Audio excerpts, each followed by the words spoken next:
Num mundo repleto de ruído, como é que a gente faz, como é que a gente constrói o império da comunicação? No mundo onde tudo muda a todo instante, as pessoas falam e a gente pouco ouve realmente o que está acontecendo. Na Ecoar Palestra, esse nome significa ecoar o que a gente tem de melhor. E sabe o que a gente tem de melhor? São histórias. Histórias. Bom, antes da gente dar prosseguimento, eu quero que você curta esse vídeo, dê um like, compartilhe, comente e também, olha, em agradecimento ao nosso maravilhoso patrocinador, a AGK, que é um consultor em comércio exterior. A gente quer levar você para esse e outros mundos. Nesse episódio, o quarto episódio do EcoarCast, eu tenho uma pessoa aqui, um convidado, que o que ele mais tem é histórias colecionadas. Primeiro que ele é um colecionador também de selos. Ele trabalhou com som, sonoplastia no teatro. Ele tem histórias que vai de Nova York, pousando, e 33 ao som de Frank Sinatra, tá? Ao som de Frank Sinatra. Há 33 dias de imersão nas Olimpíadas de Londres. Esse camarada, a gente poderia ter facilmente ali pelo menos uns 45 episódios só com as histórias que ele traz. Além de ser um apaixonado por Beatles. Tem muito a aprender. A gente tem muito a aprender ouvindo, tirando os ruídos do mundo e ouvindo esse convidado queridíssimo do EcoarCast, um educador executivo, um palestrante. Sabe o que mais me impressiona? É a abertura para o novo. A gente estava agora há pouco conversando sobre essa questão de como eu inicio a palestra em diferentes lugares. Essa abertura, com 45 anos de experiência no mercado, é puro aprendizado. Eu quero que vocês recebam aí, com a salva de palmas, se pudesse estar aqui, né? O nosso convidado, o queridíssimo Luiz Fernando Coelho. Luiz, obrigado, meu amigo. Valeu, Mário. Obrigado pela generosidade, pelo seu tempo. Imagina, é um prazer enorme estar aqui com vocês. Quando me perguntam assim, Luiz, quem é você? O que você é? Eu gosto de dizer exatamente isso que o Mário acabou de dizer. Eu sou contador de histórias. E, através dessas histórias, eu consigo mostrar a você que está nos assistindo, ou a quem está numa palestra minha, ou em qualquer outro lugar, numa reunião, passar um pouco da minha experiência. Sempre de uma forma muito bem-humorada, né? Porque senão Se é tem uma muito coisa chato, que né? você tem, né? É esse salzinho, né, do humor. E essa força de humor ela é tão maravilhosa, né? Assim, eu admiro. Um momento, uns anos atrás, eu invejava. Eu queria para mim, my precious, né? Mas hoje eu admiro muito a questão do humor, porque não é uma força tão natural minha. Eu tenho que trabalhar bastante. Agora você tem essa coisa do humor Mas você na vai bem, fala. Mário. Eu Você dou vai uma. muito bem. Eu tenho, Não vem com essa, não. tô aprendendo. Eu Ah, tenho um tá bom. aprendizado excelente e sempre que eu vejo alguém como você, com essa força presente natural, eu, como a gente faz, né, como educadores e como palestrantes, a gente modela, né, essa excelência. Fala, olha, eu só gostei dessa estratégia, né? E é isso que eu paro para aprender com você, mas eu vou repetir a pergunta que você me fez, né? Nesse momento aqui, como é que você falaria, como é que você definiria Luiz Fernando Coelho? Quem é Luiz Fernando Coelho? Cara, é assim, hoje, no dia de hoje, principalmente, o Luiz Fernando Coelho é uma pessoa muito feliz, porque eu hoje consegui terminar um dos livros que eu estava escrevendo como ghostwriter, né? É um livro sobre um empresário. Aliás, não vai ser ghostwriter coisa nenhuma, porque meu nome vai estar na capa, mas é um livro sobre um empresário de culinária, de gastronomia, que em São Roque tem uma fábrica de alimentos absolutamente fantástica. Ele é de São Roque? Ele é de São, não, ele não é de São Roque, não. Ele nasceu em Osasco, depois foi morar em Aldeia da Serra e a indústria dele é em São Roque. E tem uma cantina, eu adoro ir na cantina, porque toda vez que eu vou lá, volto cheio de massa. Putz, e a massa do cara é um Puxa absurdo vida, de agora boa. até enche a boca com a minha água aqui. Adoro massa. Pois é, e ele faz de tudo, né? E eu hoje terminei o livro dele. Vai ter um evento da Federação Internacional de Cozinheiros daqui a uns 2 ou 3 meses, e ele quer lançar o livro nesse lugar. Esqueci de falar, ainda é escritor, né? Um exímio escritor. E aí a gente estava conversando exatamente sobre um artigo que ele lançou. Essas combinatividades, elas são maravilhosas, né? Essa criatividade, né? E olha a camisa que ele tá ali, né, pessoal? Você dá um zoom na camisa ali, a gente já sabe que Yellow Submarine está sempre presente, né? Quando você me traz a sua habilidade, a capacidade do escrever, como é que você escreveu? Como é que você pode escrever ou descrever essa sua trajetória de vida? Esse é um desafio que eu tenho que me colocar um dia, escrever essa trajetória. Porque, na verdade, eu tenho um original pronto, onde eu tenho 27 ou 28 cases que aconteceram na minha vida, desde a época que eu era estagiário e carregava páginas de chumbo de livros numa Fiat 147, e uma vez o pneu estourou, vocês já imaginam o que foi, né? Desde aí até pouco tempo, quando eu ainda trabalhava com eventos e produções dessa natureza. Porque eventos e produções é um prato cheio para você ter história para contar, né? Porque, aliás, só tem história. Só tem história. Cada vez que te chamam é porque tem história, né? Um dia eu conto aqui, uma vez eu estava num evento, tocou o meu rádio, ele disse assim: Luiz, vem aqui correndo no banheiro das mulheres. Não podia ser coisa boa, tá certo? Me chamar para ir no banheiro das mulheres, fazer o quê? Mas essa história depois a gente conta. Está trabalhando com curiosidades, né? Estratégias que só um palestrante quarto tem ali. Agora eu já estou querendo saber. Vamos parar tudo. Tem que desligar a câmera? A gente desliga a câmera e fala o que aconteceu. Mas tem mais, olha. Luiz, você carregou a tocha olímpica. Carreguei. Como? É porque, assim, eu na minha falando na trajetória, né? Eu, na minha vida inteira, eu fui um péssimo aluno. Sempre sentava lá atrás, sempre fazendo bagunça, essa coisa toda. Não vai, você está dando, né? Porque está dando ideia da gente ir para lá, para o fundo. Porque... Isso. Mas, depois que eu descobri o que eu realmente gostava de fazer, o que eu me apaixonei por fazer, que foi essa questão de comunicação, todas as vezes que eu fui fazer alguma coisa, eu me aprofundei muito para saber do que eu estava falando e não ser uma coisa assim... Quer dizer, um apaixonado por aprender, né? Um apaixonado por aprender. Até hoje, graças a Deus. Né? O dia que eu parar de aprender, já era. Mas, enfim. E como é que foi essa história da tocha olímpica? Eu trabalhava numa empresa que queria ser patrocinadora das Olimpíadas do Rio 2016. E eu eu comecei a trabalhar nesse projeto em 2007, e um projeto que só ia acontecer em 2016. Foram 10 anos trabalhando em cima disso.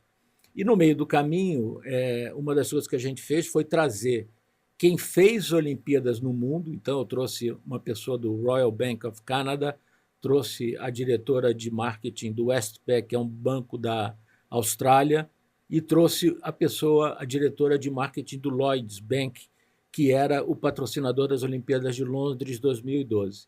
Tudo isso para conseguir aprender, entender o que foi legal, o que não foi, quais foram os desafios, enfim, tudo isso. E, no meio do caminho, essa diretora, chamada Sally Hancock, ela virou e disse assim: Luiz, eu acho que, como vocês também vão fazer o trajeto da tocha no Brasil, eu queria te convidar para ficar 3 dias no comboio. E, inclusive, em um determinado momento, você conduzir a tocha. Cara, vai dizer o quê, né? Com convite desse... Não, eu imagino. E ainda me... Agora, uma curiosidade, que sempre tem que ter uma curiosidade, né? Ele me disse assim: você pode escolher na Inglaterra onde você quer ir, só não pode ir Londres, porque na cidade a coisa é mais complicada. Eu disse assim: tá bom, quero ir para a Escócia, né? Eu adoro um esquinho, então... Putz, além da tocha... Já une o útil ao agradável. Pessoal, aqui a gente até queria um esquinho aqui, mas para não ter nenhum outro caminho, a gente preferiu água. Isso, por aí. Então, e eu fui, e uma das experiências mais assim emocionantes que eu tive na minha vida foi momentos antes da chama ser passada para mim. A pessoa que estava me auxiliando me abraçou, me deu 2 beijinhos e disse assim no meu ouvido: Luiz, nos próximos 60 segundos, você será a única pessoa no mundo com a chama olímpica na mão. Cara, eu queria dizer assim, para com isso, né? Para com isso. Eu brinco hoje que eu acho que ela podia ter dito para mim assim, só isso, já estava bom. Boa sorte, por exemplo, né? Porque já estava com a tocha, não, da Olímpica, não, né? E aí agora, não, nesses 1 minuto, nesses 60 segundos, você é a única pessoa no mundo com a tocha olímpica. Isso deve ter sido de uma emoção. Mas me arrumaram uma outra. No Rio de Janeiro, me convidaram também para conduzir a Tocha do Rio. E quando eu fui conhecer para quem eu ia passar a chama, eu passei para o meu filho. Cara, a Olimpíada quase me matou.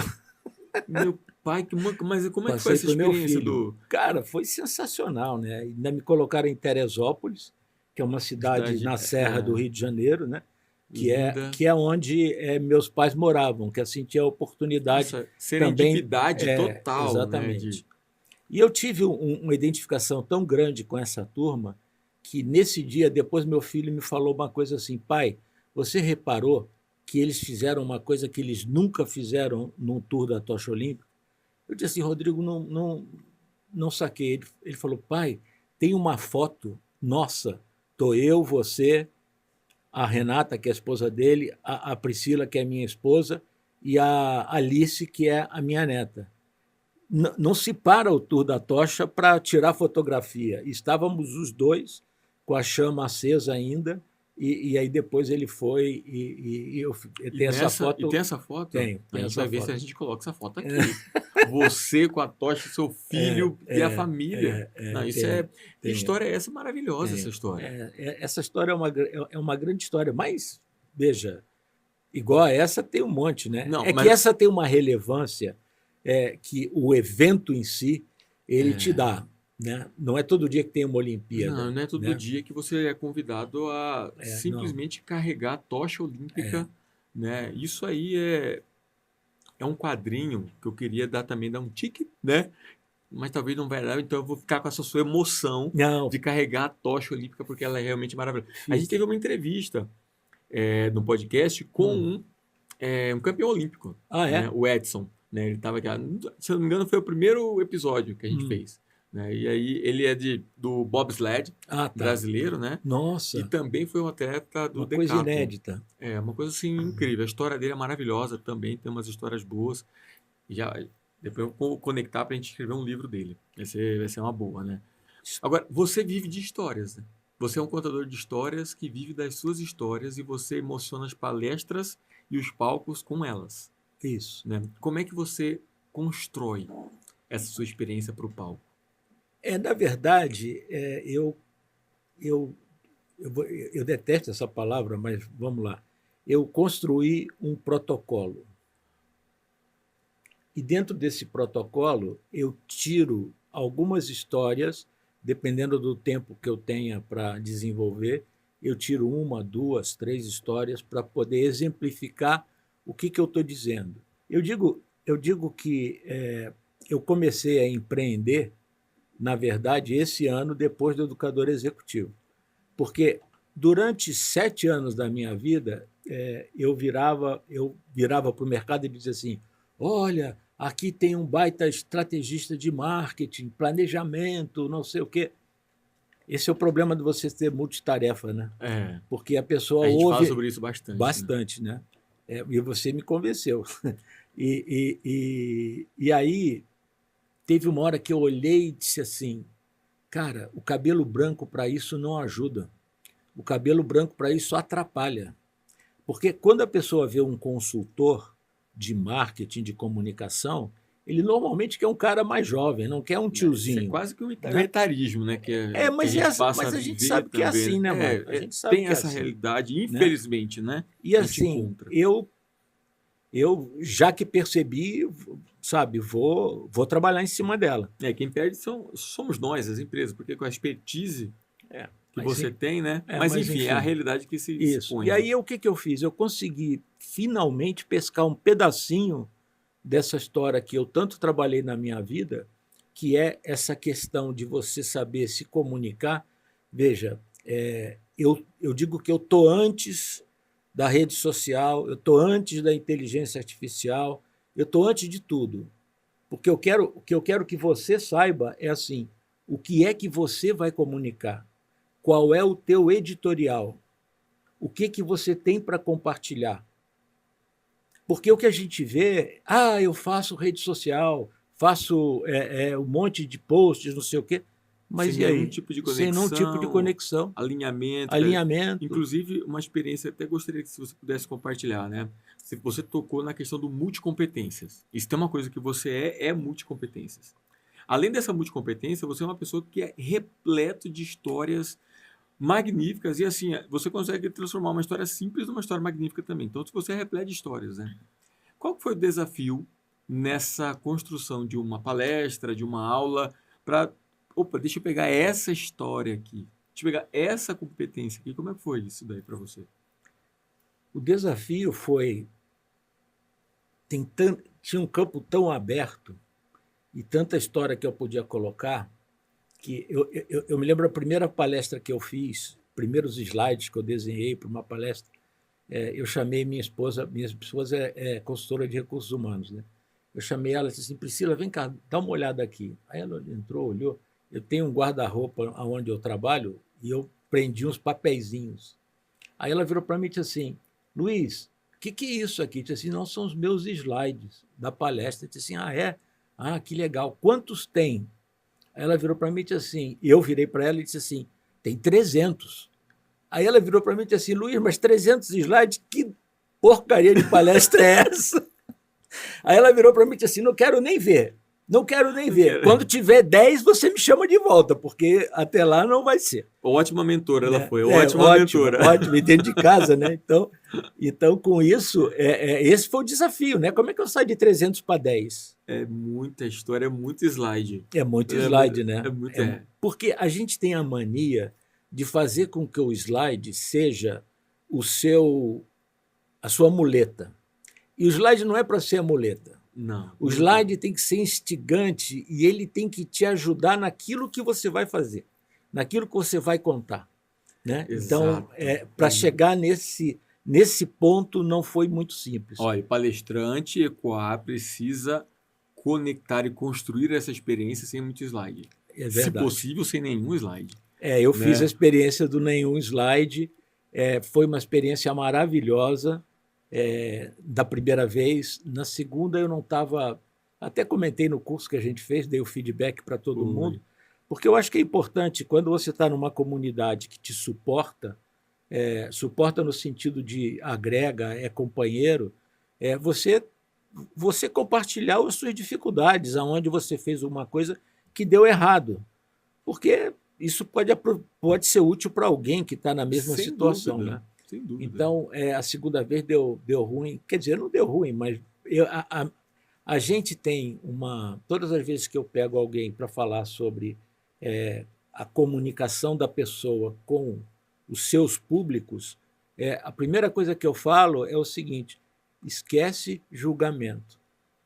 Nós somos os nossos piores juízes. A gente julga tudo de uma forma que não faz sentido. Olha, essa aqui, porque a break news aqui tem que colocar. Nós somos os nossos piores juízes.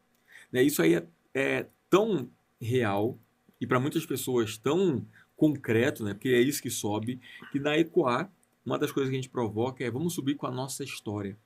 Nós somos muito mais que nossas vitórias e nossos fracassos. Essa fala que você traz, ela é muito importante. Para quem é que sobe no palco, mesmo antes de começar a sua palestra. Porque aí a gente consegue construir conexões reais, consegue construir essa contação de história como você faz brilhantemente. Nesse momento que não deu certo essa palestra sem slide, o que você deve a esse não dar certo e o que você leva como aprendizado? Bom, duas coisas, né? A primeira é que eu acho que eu e todo mundo que é palestrante tem uma necessidade muito grande de viver um pouco da energia do público. né? O que volta do público é muito importante para nós, até para que a gente ganhe mais energia e ganhe mais, Demais. né? Nem sempre a gente consegue ter essa. É verdade. E nesse dia eu não consegui. E além disso, eu ia viajar depois. E com a dificuldade de caminhar, não sei o que, eu estava preocupado com o horário, então a coisa embaralhou na minha Tinha outras coisas cabeça na cabeça. e aí foi. O aprendizado que eu tive é como sair dessa situação. Porque teve uma hora, é aquela coisa, né? Gente, até aqui alguém tem alguma pergunta? Isso vale o ouro que vai vir agora, né? Entendeu? Como sair de uma Alguém tem situação. alguma pergunta? E aí fica aquele silêncio, e aqueles segundos de silêncio, eles são suficientes para a tua máquina girar e você voltar para o trilho. Entendeu? E eu aprendi isso, quer dizer, eu já tinha ouvido falar, mas nunca tinha usado especificamente. E nessa oportunidade eu usei. E esse foi um aprendizado talvez mais valioso do que qualquer outra das palestras que eu tenha dado. Como é que foi especificamente que você fez para ficar como estratégia para o pessoal que nos ouve? Eu acho que você tem que entender o momento que você está, fazer a pergunta e ter coragem. A gente fez uma palestra juntos que eu comecei com 30 segundos de silêncio. De silêncio, né? Foi. E aquilo precisa ter coragem para fazer, né? Muita coragem. E a questão dessa, de você retomar o fio do que você ia dizer e você optar por, gente, alguma pergunta, alguma coisa, porque na mesma forma que você está falando sobre a pergunta, você está querendo, são duas coisas ao mesmo tempo, né? E você tem que segurar um tempinho, porque não vai reconectar assim. Não. Vai levar um tempinho. Você trouxe duas coisas aqui bem importantes como estratégias, né? Essa segunda que é exatamente você respirar ou fazer a pergunta. Né? Vou fazer a pergunta do tipo, faz sentido? Né? Ou então a pergunta, tem alguma dúvida? Só essa pausa, você recalcula a rota da forma como você está entregando. E até também dá uma olhada como é que o público está reagindo à sua fala. Essa estratégia é fundamental. Né? Quando a gente está sentindo que está perdendo o público, não desespera. Respira, pergunta, dá uma pausa, quebra a energia, como se faz num jogo de tênis, né? Quebra a energia do oponente e aí você volta no momento seguinte. A outra é a abertura que você fez em silêncio. Não sei se você teria coragem, mas este camarada aqui simplesmente sentou na frente da plateia e ficou 30, coloca aí 30 segundos, se a gente ficar 10 segundos aqui é muito, 30 segundos em silêncio olhando. Obviamente, como a gente defende muito, né, toda a abertura, toda a estratégia tem que ter um motivo dentro da sua entrega, da palestra. Né? E aí a hora que você fala que o silêncio diz muito, né, ainda traz a música no final. The Sounds of Silence. Sabe, como é que fala? Né? O som do silêncio. E ali diz muito, né? Numa pausa. Uma pausa. Como é que foi esse insight aí para trazer essa conexão? Música, silêncio. Primeiro, o desafio eram os 5 minutos, né? Teve um desafio de uma entrega de uma palestra que é 5 minutos para entregar. Aí você vem com uma ideia que parece uma coisa meia estapafúrdia, né? Porque você só tem 5 minutos, ainda vai tirar 30 segundos que eu adoro para a ideia ficar de em silêncio, né? Sabe que eu adoro. A gente tem uma certa ligação nesse negócio, né?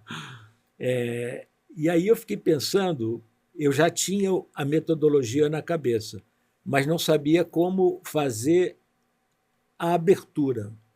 E como eu ia falar de comunicação e dos problemas que a comunicação traz, eu hoje uso, por exemplo, a seguinte frase: quantas oportunidades você já perdeu na sua vida porque você não sabia como se comunicar? E dou um exemplo idiota, mas que todo mundo viveu.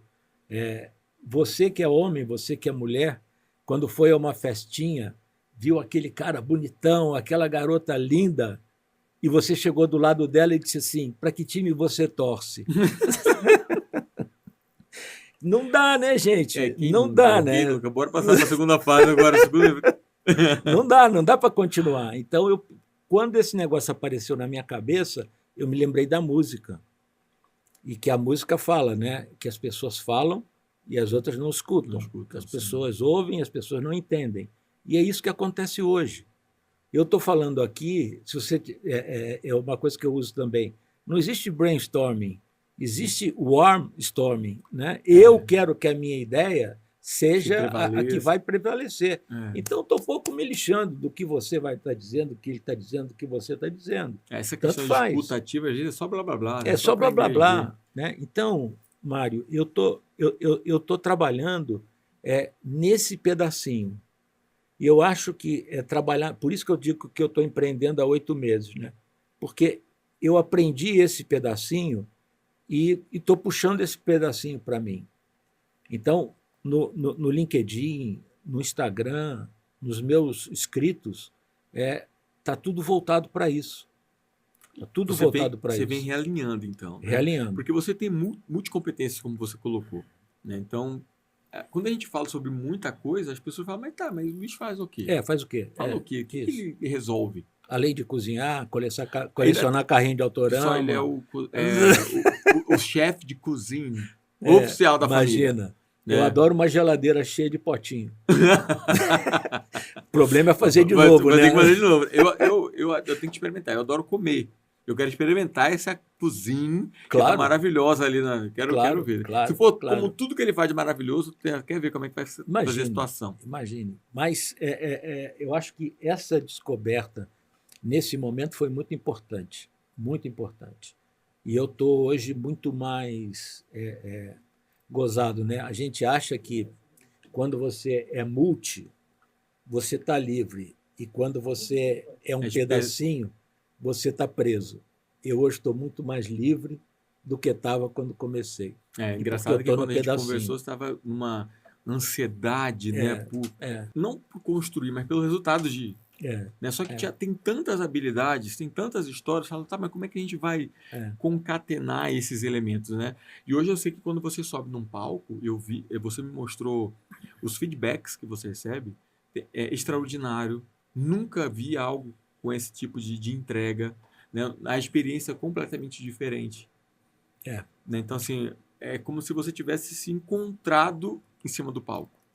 É verdade. Né? E aí, Beatles tem uma parcela, né, dessa...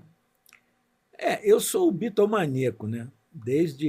Eu hoje tenho em casa todos os discos em bolachão dos Beatles, tenho toda a coleção, eu tenho em bolachão e em CD. E gravaram também. Todos que foram lançados aqui no Brasil eu tenho. Eu me lembro que quando o último disco foi lançado, o Let It Be, eu fui para a porta da loja esperar o disco chegar. Bitomaníaco mesmo. Né? E, aliás, para você que gosta dos Beatles, eu tenho uma notícia que é muito legal. Eu vi outro dia um post que Paul McCartney e Ringo Starr vão fazer o último tour deles em vida. Está programado para 2026. Então, fique atento, porque esses caras vêm ao Brasil e vai ser... Eu acho que se eu pudesse escolher um lugar para morrer, eu queria morrer nesse show aí, porque estava tudo certo, vamos né? Viver nesse momento, vamos viver um momento junto lá. Não, mas depois que acabar. Depois que acabar. Mas eu também não quero estar nesse momento também, não. Bom, deixa, bora viver 2026, 2027. Bora viver lá. E eu tenho uma história, já que você perguntou, então vamos lá, rapidinho. A história é a seguinte: eu trabalhava numa empresa e o Paul McCartney veio fazer o primeiro show no Brasil. E eu queria ser o patrocinador, e é óbvio que eu não tinha dinheiro para ser o patrocinador. Aí veio um negócio chamado Plano Collor e ficou todo mundo sem dinheiro, inclusive os patrocinadores. E aí os caras estavam com 120 mil ingressos assim, que nicaram, e eu ofereci a rede de postos de serviço que eu era o gerente de marketing e promoções, para vender os ingressos. E eu assumi, gente, pelo amor de Deus, eu assumi que venderia 100 mil ingressos. Em quanto tempo? Em 15 dias. 20 mil em São Sem Paulo. Internet. Sem internet. Não tinha negócio de internet. Não tinha nem celular. Não tinha celular. Era telefone fixo, orelhão. Exatamente. E o pé. E para você ir pegar a grana que os caras pagavam, era na bolsa de supermercado, dentro do carro, e vida que segue. Então, é assim, é coisa de... Era o Fiat ainda? Não, dessa vez era o Chevette marrom. Só fica melhor, só fica melhor. Só fica melhor, é um Chevette marrom. E aí tinha um desafio que era o seguinte, tinha que trazer os ingressos para São Paulo. Eu disse, porra, cara, eu já tinha assumido vender 100 mil ingressos, então eu disse assim, me dá que eu levo. Bom, tudo bem, me dá que eu levo é uma ideia de jirico, assim, meu Deus do céu. Só que só se vê bem depois. Não façam isso, não brinquem, tirem as crianças da sala, porque isso não é legal. Apareceram 5 guardas daquele, sabe aquele cara que é triplex? Metralhadora, revólver e 5 caixas de arquivo com os ingressos. Quando os caras botaram esse negócio dentro da minha casa, eu olhei e disse assim, vou fazer uma continha imbecil. Quanto custa cada ingresso vezes o dólar da época? Mário, dava 920 mil reais. E aí eu pensei, gente, com 920 mil reais eu posso vender a minha casa, posso vender meu carro, a geladeira, o fogão, não tem 920 mil reais. Mas o negócio já estava lá, eu tinha que levar para São Paulo. Então tá bom. Vamos no Chevette. Vamos embora. Não, fui de avião. Foi Vim de avião, né? Na verdade, vim de avião. Peguei um táxi, botei as caixas tudo dentro da mala do táxi. Que estava aí. Cheguei para despachar, o cara virou e disse assim, meu amigo, tem que lhe cobrar excesso de bagagem. Eu disse, para com isso, não vai nem... não, tem que lhe cobrar. E outra coisa, o que tem aqui dentro? Essa pergunta me pegou assim, meio no contrapé, mas eu rapidamente saquei o negócio e disse assim, meu amigo, sabe o que é? Morreu uma tia minha e aqui está todos os documentos do inventário. Então, eu estou levando... Você está vendo que são caixas de arquivo? Então, eu estou levando essas coisas para a família lá em São Paulo para que a gente possa, então, terminar o inventário. Da onde que saiu essa? Contador de história, contador de história. Do nada sacou uma personagem. E aí foi, né? E aí eu fui pagar, não sei o quê, o excesso de bagagem, e aí quando eu voltei, eu virei para o cara e disse assim, bom, perdi o voo, né? Perdi. Dá para ver se a minha bagagem está aí ainda? Claro que sim. Aí o cara voltou, gente, o cara voltou branco como uma cera, e disse para mim, meu senhor, a sua bagagem já foi embora. Aí eu pensei assim, meu Deus do céu, 920 mil reais voando, eu aqui, quando eu chegar em São Paulo, o que vai ser? Quando eu desci em Congonhas, eu olhei assim para aquele trilho que corre, né? E vi as caixas rodando ainda, né? Eu saí correndo do avião, desci as escadas feito um louco, a segurança veio atrás de mim. 920 mil, girando ali. Aí eu cheguei na esteira, abracei as caixas e ó. Tava livre. My precious. Pô, porque é uma loucura, mas deu certo. Nós conseguiu vender? Vendemos, claro, esgotou. Gente, eu quero saber como é que foi essa estratégia depois de venda, né? Sem internet, sem celular, no pé, viajando. Rádio e televisão. Olha, ainda funciona. Rádio e televisão. Um maravilhoso radinho. Um maravilhoso radinho. Porque a gente tinha uma estratégia na empresa de... Primeiro, essa estratégia começou com vender Coca-Cola. Porque a gente sacou que... qual era o problema de vender Coca-Cola e cerveja? Eram aqueles malditos frascos que você tinha que levar e devolver.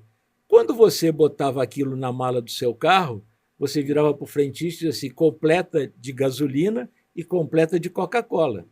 E aí o cara tirava os vazios, botava o cheio, você sentadão lá no carro e ia embora. Essas lembranças são nostálgicas, são boas, são maravilhosas. E nós fomos... a nossa empresa era campeã de vendas de Coca-Cola por um breve espaço de tempo. Porque depois os concorrentes sacaram... porque tem um baita de um serviço, né? Vamos combinar?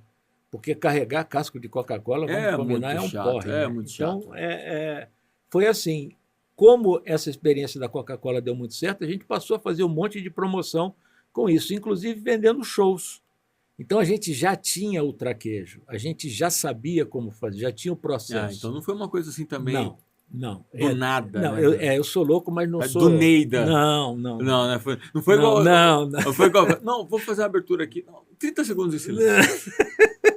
Não foi assim, não foi uma Não, coisa mas mais... os 30 segundos levou um tempo, né? Levou pelo Olha, menos 2 dias no travesseiro tudo pensando. bem que você perguntou para mim, Mário, eu começo com 30 segundos, aí eu Você, falei, 1 minuto. ó, é... Faz um 1 minuto, mais um minuto, minuto. mais um minuto de Não, 1 silêncio. minuto, É, um- eram só 5 é um minutos, minuto né? já acaba com toda a minha E palestra. o Césio lá atrás com aquele cronômetro rodando. Tem Não, um cronômetro não. e tem a buzina também. E a né? Tem buzina, né? O problema é a buzina. E eu fiz em 5 minutos, em 4 minutos e 57 segundos, uma coisa assim. Por falar Foi nisso, eu legal. quero falar, olha, tem o copo aqui do Cezião, tá o outro comandante aqui dessa cabine de voo. Cezião, tem que voltar, sentindo falta já aqui, que saudade. Dá um jeito de estar aí o mais rápido possível aqui no próximo episódio aqui com a gente, né? Mas ele está aqui, né? Ele tá, não. Porque o cara é um cara sempre presente. Ele é né? sensacional. Não tem jeito. Inclusive, eu responsável pelo toda a equipe de vendas do programa Ecoar, da Ecoar. Um dos melhores, se não o melhor, vendedor que tem nessa história. Se você não vende sua palestra ainda com o Césio, amigo, tá perdendo. Pode vir aqui pro casting da Ecoar e bora voar junto, né? Não, mas me fala uma coisa, bora voltar aos 1 minuto de silêncio. Né? E eu quero saber como é que foi a última estratégia com a utilização do Beatles na sua palestra.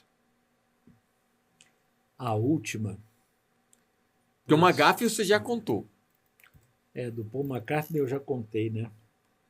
Putz, sabe que eu não me lembro?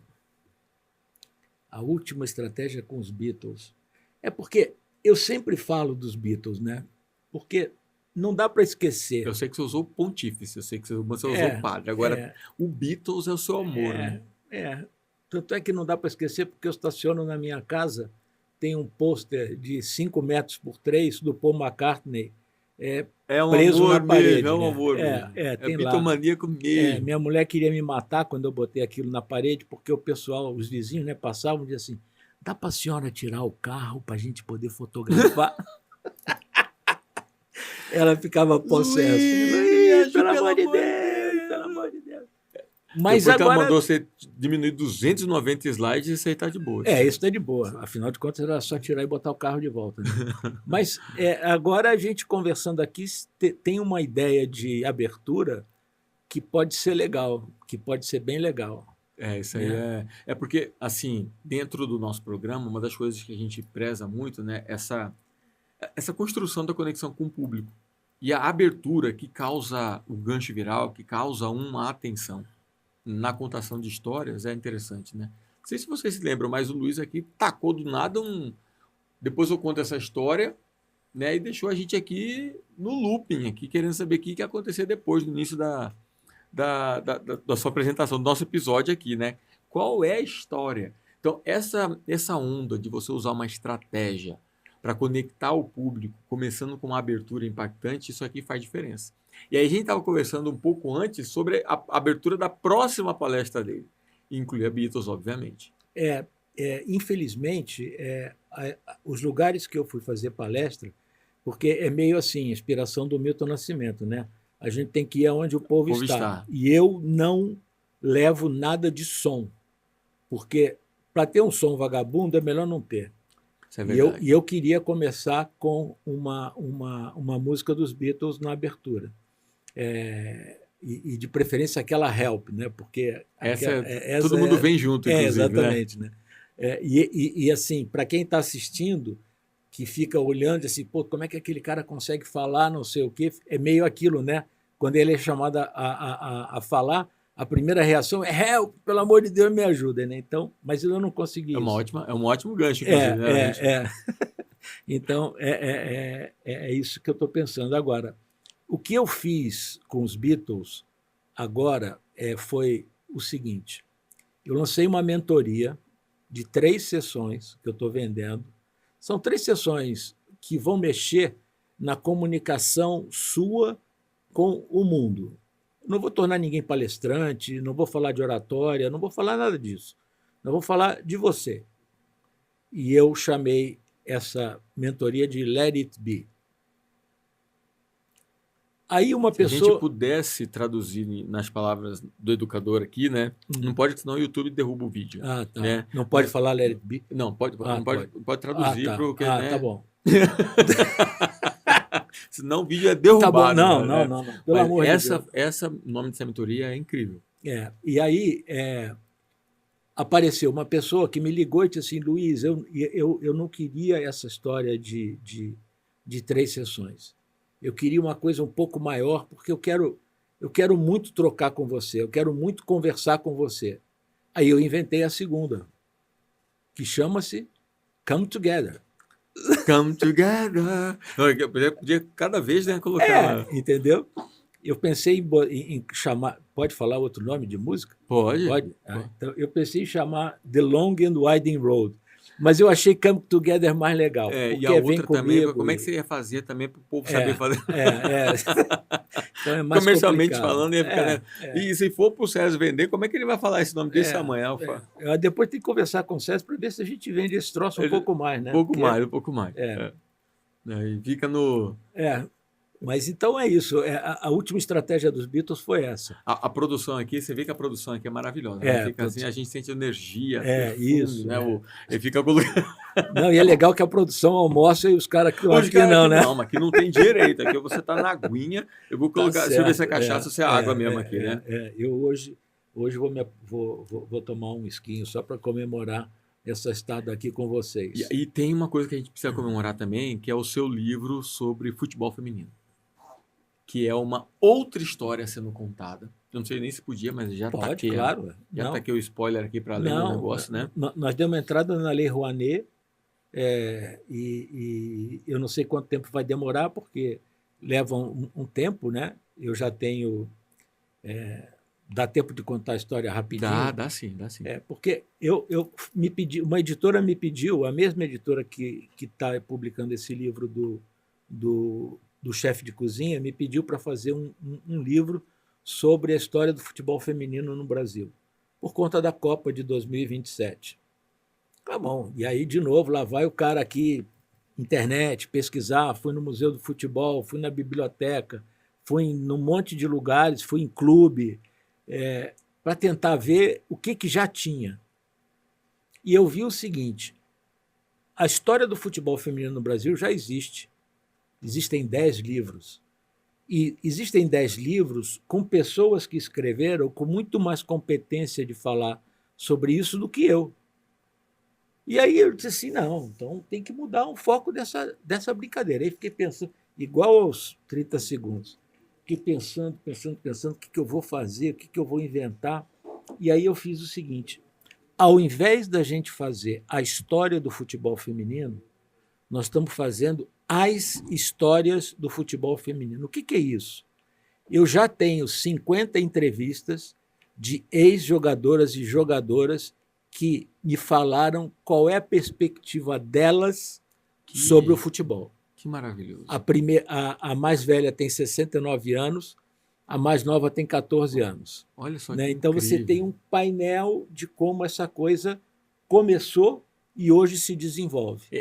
Tem isso daí gravado também? Não, Mário, eu gravei algumas e o resultado depois não foi legal. Não foi legal, não. Eu preferia anotar, é a velha guarda, né? Anotar, eu escrevo. É que esse material é tão rico, né? Esse depoimento, essa vivência, experiências, histórias reais. Né? Mas o material está aprovado por cada uma que deu entrevista. Pois olha só, porque eu devolvi, elas aprovaram e me devolveram. Isso é maravilhoso. Isso é de um... Primeiro que é de uma sensibilidade sua para entender que a história precisava ser contada por quem elas. Viveu. Claro. Né? E você só está sendo porta-voz, ou melhor, o porta-escrita. Exatamente. Né? A porta-escrita de uma história que foi vivenciada por muitas mulheres. E que a história mesmo negligencia muitas vezes. É verdade. Né? E aí você falando, olha, vem contar a história de vocês aqui. Isso maravilhoso. E assim, o mais engraçado é que das 50, acho que não tem uma história igual a outra. Não tem uma história igual a outra. Vou dar um spoiler do livro. Uma das histórias que mais me marcou foi a história da Cici. Cici foi uma grande jogadora de futebol feminino no Brasil dos anos 80 e 90, mais ou menos. E eu perguntei a ela, disse assim, ô Cici, como é que você se interessou por futebol? Porque ela morava no sertão da Bahia. né? Aí ela disse para mim No assim, sertão da Bahia. ela me disse assim, Luiz, sabe qual era o problema? O problema é que no sertão da Bahia, a minha família era muito pobre, não tinha bola. E para eu conseguir jogar bola, eu arrancava a cabeça das bonecas. E foi assim que eu aprendi a jogar bola. Com a cabeça, Com a cabeça das bonecas. Olha que coisa maravilhosa, né? A pessoa Incrível, incrível. poder Assim, olhar para uma coisa e transformar. É aquilo que ele estava falando antes, né? Isso é inovação, né? total. Pô, eu quero fazer isso, não tenho como, olho, pronto, aqui tem uma coisa que eu consigo fazer. Coisa simples, não é Simples. coisa disruptiva. Não, né? Pega a cabeça de uma boneca. Se bem que fica até engraçado, mas pega uma cabeça de uma boneca e vira bola E vida que segue. e ela É mais vira fácil uma fazer uma bola de meia. jogadora. É mais fácil. Mais fácil fazer uma bola de meia. E ela se torna uma jogadora. Isso. Aquela questão, né? Encontre meios, né? Não desculpas para você não fazer acontecer. E ela Mas é vivia a difícil, história né, dela. mano? É desafiador demais. A gente fala, e difícil. a gente fala aqui como humanos, né? Buscar meios, a gente sabendo das dificuldades, desafios que a gente tem. Né? Não é só uma questão de querer apenas, tem vários elementos. É verdade. Meu amigo, você sabe que histórias é o que não falta, e tem muitas, e vai ter o repeteco. Né? Que bom. Eu primeiro quero agradecer a sua disponibilidade, o seu tempo, a sua criatividade, o seu carinho, né, aqui. E se você puder deixar um recado para esses nossos contadores de história, né, aqui, o que você poderia falar no auge da sua experiência como contador? O que eu vou deixar para vocês assim, é um pouco muito. Adoro essas combinações discrepantes, né? É um pouco muito do que eu penso. Lembrem que quando vocês estiverem dando uma palestra, quando vocês estiverem dando um treinamento ou uma mentoria, na verdade, o que vocês estão fazendo é transformar aquela pessoa que está do outro lado. E essa transformação pode ser a coisa mais fundamental na vida daquela pessoa. Então, façam isso com uma única coisa, paixão.